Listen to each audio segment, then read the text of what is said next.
तो यहाँ पर ये कन्फ्लिक्ट को मैं आपको ये बता रहा था कि अफोर्ड नहीं कर सकता था ये रीजन। क्यों? क्योंकि ऑलरेडी सेकेंड वर्ल्ड वॉर की वजह से इतनी ज़्यादा दिक्कत थी, कोलोनियलिज्म की वजह से इनको नेशन बिल्डिंग का प्रोसेस, पॉवर्टी वगैरह को, इकोनॉमिक और पॉलिटिकल बैकवर्डनेस को हटाने का प्रेशर था, और इसके अलावा किसी भी तरीके का अगर कन्फ्लिक्ट अगर होने लग जाए तो ये अफोर्ड नहीं कर सकते थे। ठीक है, तो यहाँ पर इन लोगों ने ये सोचा कि क्यों ना कुछ एफर्ट दिखाया जाए eight Asian and third world unity के लिए। एशियन थर्ड वर्ल्ड यूनिटी मतलब क्या है? याद है ना, थर्ड वर्ल्ड कौन सी कंट्रीज होती हैं? समझ कशिश बताओ, थर्ड वर्ल्ड कौन सी कंट्रीज? ना यूएसएसआर को क्या बनाया था, क्या बनाया था उन्होंने? नैम। थर्ड वर्ल्ड कंट्री तो वो खुद थी, नैम बनाया था। ठीक है,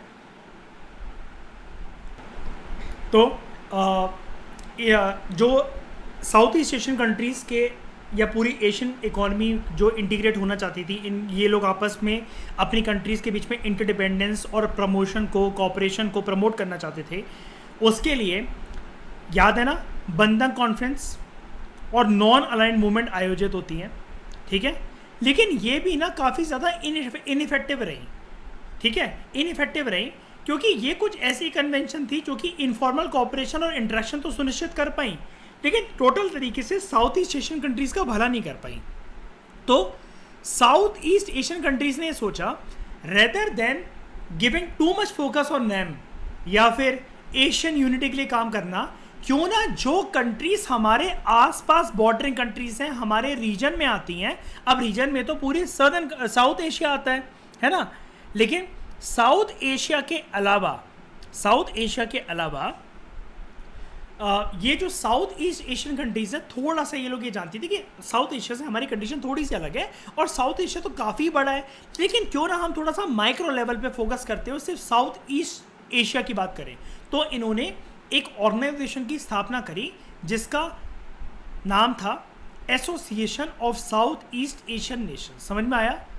तो अगर ये क्वेश्चन आ जाए, how did the birth of ASEAN took place, या how did ASEAN came into existence, या give a brief overview and background and history of ASEAN, तो लिख पाओगे इसका आंसर? हाँ जी, ठीक है।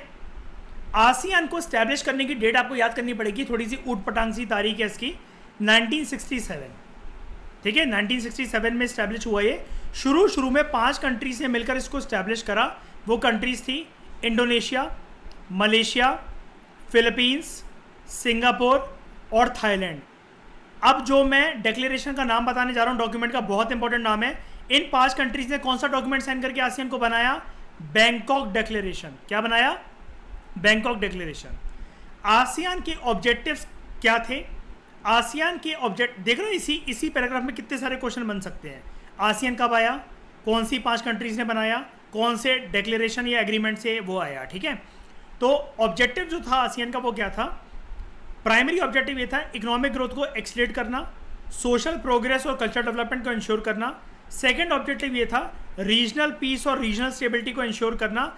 कौन से प्रिंसिपल्स के बेसिस पर? जो कि यूनाइटेड नेशंस के चार्टर में गिवन है, यानी यूएन के कॉन्स्टिट्यूशन में गिवन है, रूल ऑफ लॉ के बेसिस पर और यूनाइटेड नेशंस के प्रिंसिपल्स पर। बाद में 5 और कंट्रीज ने आसियान को ज्वाइन करके इसकी स्ट्रेंथ को 10 में कन्वर्ट कर दिया। वो 5 कंट्रीज और कौन सी थी? ब्रूनी दारुसलाम, ये कंट्री का नाम ही है पूरा, ब्रूनी दारुसलाम, शॉर्ट में इसको ब्रूनी बोलते हैं। दूसरा वियतनाम, तीसरा लाओ पीडीआर। अब आप कहोगे पीडीआर की फुल फॉर्म क्या होता है? People's democratic republic, PDR, people's democratic republic. हाँ, ब्रूनी दारुसलाम कंट्री का नाम है। नहीं, कंट्री अलग है, मैं वही तो बता रहा हूँ, वियतनाम कॉमा लगा हुआ है देखो। फिर म्यांमार, जिसको बर्मा भी कहते हैं, और लास्ट है कंबोडिया। मैं छोटा सा आज सिर्फ आसियान का इंट्रोडक्शन करवाऊंगा शॉर्ट में, क्योंकि मुझे उससे पहले आपका ईयू का टेस्ट चाहिए, उतना दे देना मुझे टेस्ट कल परसों, जब भी आप वो कर सको, मतलब जो भी है। उसके बाद आसियान की डिबेट आगे बढ़ाएंगे, डोंट वरी। तो आज छोटी सी क्लास ही है आसियान का इंट्रोडक्शन, लेकिन आज मैं पूरा कंप्लीट कराऊंगा, क्योंकि ये पढ़कर आना तभी आप आसियान के आगे वाले फंडे और उसकी लिमिटेशन समझ पाओगे। इन 5 ने और ज्वाइन करा और इसकी नंबर को बना दिया 10। ठीक है, टोटल 10 हो गए। शुरू में 5 ने ज्वाइन करा था, बाद में और 5 ने ज्वाइन कर लिया। अब आसियान का फ्लैग देखो, आसियान के लोगों में आपको नीचे देखो, यहाँ पर आपको ये 10 वो दिखते हैं राइस के, मतलब एक तरीके से डंडे दिखते हैं आपको, जो कि 10 साउथ ईस्ट एशियन कंट्रीज को ये रिप्रेजेंट करते हैं, जो कि फ्रेंडशिप और सॉलिडेरिटी में इकट्ठा है। और ये जो सर्कल है आसपास, ये सिंबलाइज करता है कि आसियान कंट्रीज के बीच में यूनिटी है। बताओ मुझे ज़रा, कोई भी दिक्कत? कोई भी दिक्कत? ये 10 जो पैडी हैं, ये मतलब 10 कंट्रीज हैं आसियान की, इनके बीच में जो सर्कल है वो फ्रेंडशिप, सॉलिडेरिटी और यूनिटी को सिंबलाइज करता है। ठीक है, मैंने बताया था ना 2 मैप इंपॉर्टेंट और ये मैप बनाकर आना है। अब याद है हमने ये पढ़ा था कि ईयू कैसे सुपरा नेशनल ऑर्गेनाइजेशन की तरह एक्ट करता है, याद है? एक question, India south east Asia region में नहीं आता, प्रैक्टिकली ज्योग्राफिकली नहीं आता, नहीं आते। कैसे आते हैं? अभी तो मैं दिखा रहा हूँ साइड में मैप में, देखो कि इंडिया, देखो मैंने कहाँ बना रखा है, ये देखो इंडिया यहाँ है, साउथ एशिया का पार्ट। वर्ल्ड को ऐसे काटोगे तो ये रहा इंडिया, साउथ एशिया में आता है, साउथ ईस्ट एशिया में ये आता है ये।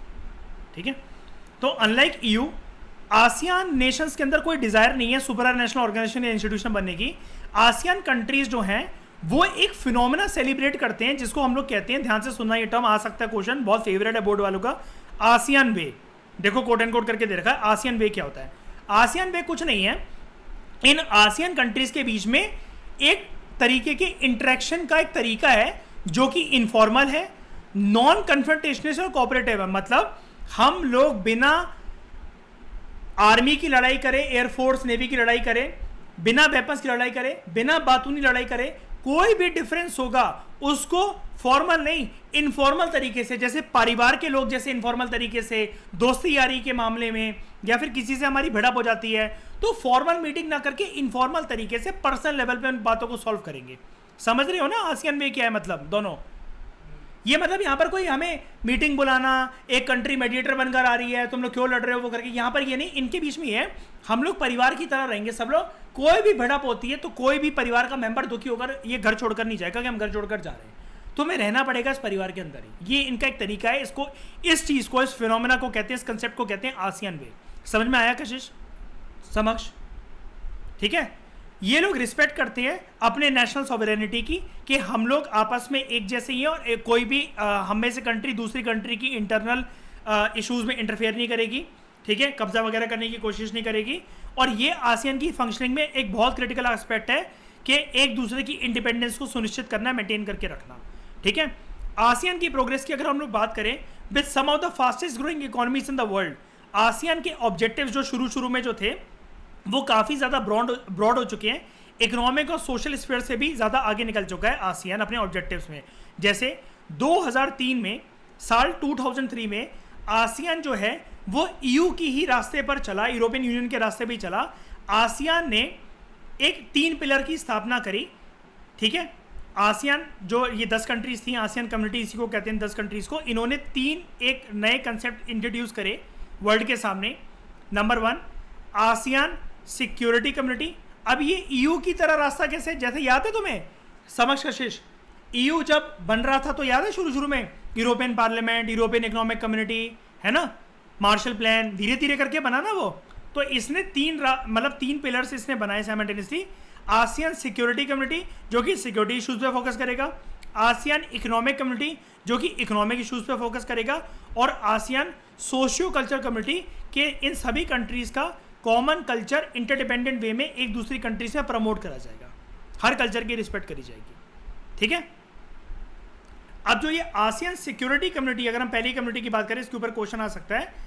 ये एक आइडिया के ऊपर बेस्ड है कि जो इनके शुरू से टेरिटोरियल डिस्प्यूट अगर कोई चला आ रहा है तो वो ऐसा ना हो, पीसफुली रिजॉल्व करा जाए, ऐसा ना हो कि ये लोग बंदूकें उठा लें एक दूसरे के ऊपर। 2003 में आसियान के कंट्रीज़ के बीच में बड़े सारे एग्रीमेंट साइन हुए थे, जहां पर मेंबर कंट्रीज़ ने, 10 कंट्रीज़ ने एक दूसरे को प्रॉमिस करा था कि ये हमेशा peace, neutrality, cooperation, non interference और एक दूसरे के नेशनल डिफरेंसेस और सॉवरेन राइट्स का पालन करेंगे। अब एक और क्वेश्चन बनता है, ये ARF क्या होता है? ASEAN regional forum. इसको इस्टेब्लिश करा गया था, एक प्लेटफॉर्म था, 1994 में इस्टेब्लिश करा गया था इसको। ये एक ऑर्गेनाइजेशन है जो कि आसियान कंट्रीज़ के बीच में सिक्योरिटी एरियाज़ में और फॉरेन पॉलिसी के एरियाज़ में किस प्रकार से कोऑपरेशन हो सके, कोऑर्डिनेशन हो सके, उसको सुनिश्चित करने के लिए। बताओ मुझे ज़रा, समझ में आ गया? समझ में आया? आसियान जो है वो एक इकोनॉमिक यूनियन की तरह ही बिहेव करता है। ठीक है, अब हम इसकी इकोनॉमिक कम्युनिटी को डिस्कस करने जा रहे हैं, दूसरी कम्युनिटी, कि आसियान जो है वो इकोनॉमिक एसोसिएशन की तरह बिहेव करता है। आसियान का जो पूरा रीजन है वो बहुत छोटी इकोनॉमी है as compare to USA, EU, Japan, लेकिन फिर भी उसकी जो इकोनॉमी है इन सारी इकोनॉमी से ज़्यादा तेज़ी से ग्रो कर रही है। देख रहे हो, यूएसए, EU, जापान से छोटी इकोनॉमी है लेकिन फिर भी ग्रोथ के मामले में बहुत तेज़ी से इनको पीछे छोड़ रही है, जिसकी वजह से आसियान का जो इन्फ्लुएंस है वो साउथ ईस्ट एशियन रीजन में तो है ही, लेकिन उस रीजन के बियॉन्ड भी है। जो ऑब्जेक्टिव है आसियान इकोनॉमिक कम्युनिटी का, इकोनॉमिक ग्रोथ वगैरह को प्रमोट करने के लिए, वो ये है EU की तरह एक कॉमन मार्केट को क्रिएट करना। एक मिनट रुकना। हाँ, EU की तरह एक कॉमन मार्केट को क्रिएट करना और प्रोडक्शन बेस जो है उसको इस तरीके से बढ़ाना कि आसियान स्टेट्स की जो मार्केट है वो सभी इन 10 की 10 स्टेट्स के लिए एक्सेसिबल हो और आपस में ये एक दूसरे की स्टेट्स की सोशल और इकोनॉमिक डेवलपमेंट की दिशा में एक दूसरे की मदद करेंगे। जो इकोनॉमिक कम्युनिटी है वो ये भी देखती है कि आसियान मेंबर्स के बीच में जो भी डिस्प्यूट है उसको सॉल्व करने के लिए एक रास्ता बनाया इन्होंने, आसियान डिस्प्यूट सेटलमेंट मैकेनिज्म, ताकि जो इकोनॉमिक डिस्प्यूट्स हैं उसको रिजॉल्व करा जा सके। याद रखना इकोनॉमिक डिस्प्यूट्स की बात हो रही है यहाँ पर, कि ट्रेड वगैरह के मामले में कोई भिड़प हो गई या कुछ भी हो गया। आसियान जो है वो FTA पे फोकस करता है, फ्री ट्रेड एरिया पे, ताकि दूसरी कंट्रीज जो है वहाँ पर आके इन्वेस्टमेंट कर सकें, लेबर इधर से उधर मूव कर सके और सर्विसेज मूव कर सके। USA और जो चाइना है उन्होंने अपने अहम कदम बढ़ाए हैं आसियान के साथ रिलेशंस बढ़ाने की दिशा में, बड़े सारे free trade areas agreement sign करके। ठीक है, आसियान एक रैपिडली ग्रोइंग इकोनॉमी है, एक बहुत इंपॉर्टेंट रीजनल ऑर्गेनाइजेशन के तौर पर ये उभरा है। इसका एक विजन था, विजन 2020। ठीक है, जब 2014 में ये एग्जाम मतलब मैंने दिया था बोर्ड, तब उस टाइम पर मैं ये पढ़ता था, अब तो ये साल पीछे छूट गया। इसका एक विजन था, विजन 2020। ये विजन एक आसियान, मतलब ये विजन किस लिए था कि आसियान को एक इंटरनेशनल कम्युनिटी में एक इंपॉर्टेंट प्लेस देना।